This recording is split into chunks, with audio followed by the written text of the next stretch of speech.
تبارك الذي بيده الملك وهو على كل شيء قدير الذي خلق الموت والحياة ليبلوكم أيكم أحسن عملا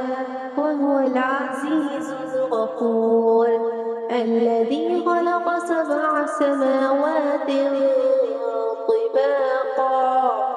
ما ترى في خلق الرحمن من تفاوت فارجع البصر هل ترى من فطور ثم ارجع البصر كرتين ينقلب إليك البصر خاسئا وهو حسير ولقد زينا السماء الدنيا بمصابيح